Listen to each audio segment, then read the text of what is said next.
He's Dave. I'm Casey. We are the Football Dudes, and welcome to the Sunday Six Pack, where we crack open six of the tastiest stories in the NFL. Dave, come on. Case, we'll get this started with the Cowboys and the Giants game, an NFC East showdown.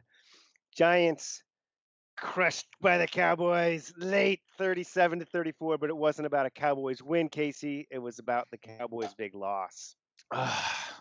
Yeah, dude, unless you were living under a rock, Dak Prescott leaves this game in the third quarter, compound fracture and dislocation of that right ankle.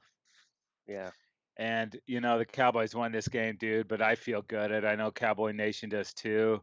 So much uncertainty with Dak playing on the franchise tag.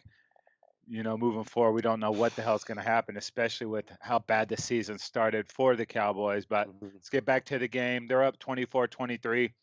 Andy Dalton comes in. You're probably not stoked if he's your starter, but if your starter goes out and you have Andy Dalton, that's one of the better situations in the NFL. And he did have a fumble, but he led a couple scoring drives, including the taking the lead late. The game winner hits Michael Gallup on a 46-yard bomb.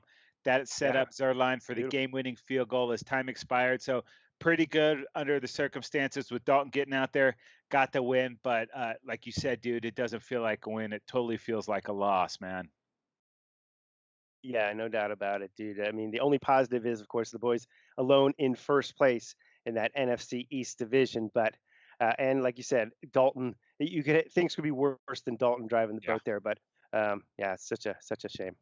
See if they can rally around Dak. We'll find out. All right, Dave, let's move it to the AFC West. The Las Vegas Raiders at the Kansas City Chiefs. Lost 10 out of the last 11 to the Chiefs. Double-digit underdogs in this game, but it was the Raiders and Derek Carr that outdueled Mahomes and the Chiefs 40-32. Wow. You got that right, my friend. I'll tell you what. Duel between these two quarterbacks, both of them 340 plus yards passing. David Carr, 3 touchdowns, Mahomes just 2. So he does outduel them there. And there were some big plays out of Carr today, including 2 catches for Ruggs, 118 yards for the speedster rookie, and a touchdown. Also, Aguilar and Waller with nice games, each scoring a touchdown out of their own.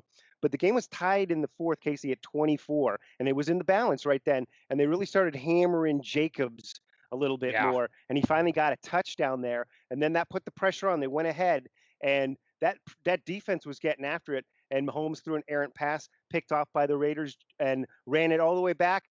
Jacobs pounds another one in for his second score of the day, and that was all it took, man. That Raiders defense, though, give them credit, taking care, really containing Edwards-Helaire for the most part in the running game there, but also just the overall potency of that Chiefs offense is so difficult to deal with. And then giving their team a chance late in that ball game, and then they really got after Mahomes all day. It was really an awesome performance defensively, especially from the front. Yeah, and the back end for the Raiders too, man. They had all those Chiefs receivers blanketed. So very impressed with the Raiders. And I'm sure a lot of people around the country went out in their survivor pools, taking the chefs at home. It was money in the bank. Not today, my friend.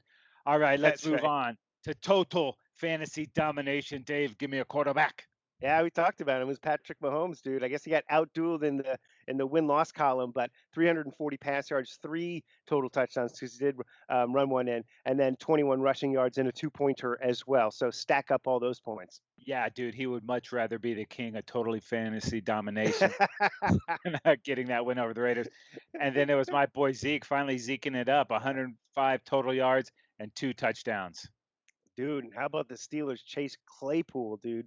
Big, strong, fast, 116 yards, 4 touchdowns. They could not contain Claypool today, man. It was a disaster for them. Yeah, and Chiefs all over this Total Fantasy Domination. Even with the loss, Travis Kelce, 108 yards and a touchdown. Dave, any final thoughts? Week 5. Yeah, dude. Positive. Alex Smith returns after nearly 2 yards after that broken leg of his, and 17 or 18 surgeries, leg threatened, life threatened. It's awesome to see Alex Smith come back out on that field and play some NFL football, Casey. And then schedule changes like crazy due to positive COVID-19 tests. Tennessee, New England, and Denver with all the tests, but this is impacting a lot of teams, Casey. Totally. Week 6, 7, 8, 9, 10, and 11, all adjusted. 11 teams impacted, including your Los Angeles Chargers, dude. Yeah, 3 games rescheduled and our bye now moved to an earlier schedule. No positives on the Chargers. Just happen to be the scheduling victims here, but lots of teams getting shuffled around here, Casey. I know it's getting a little sketchy, man. The NFL is going to have to, circle the wagons and figure something out because at this rate, it's not going to keep jiving moving forward, man. There's not going to be any solutions coming up. Hey, want to remind you guys, check out our podcast, The Trend Zone. That's available for subscription on Spotify, Apple Podcasts, Google Podcasts, Stitcher, or wherever you get your podcasts. Subscribe to our YouTube channel, like us on Instagram and Facebook, and of course, follow us on Twitter at Football Dudes LA. Yeah, or just go to footballdudes.com, Casey. It's all there. All right, he's Dave. I'm Casey. We're out of here.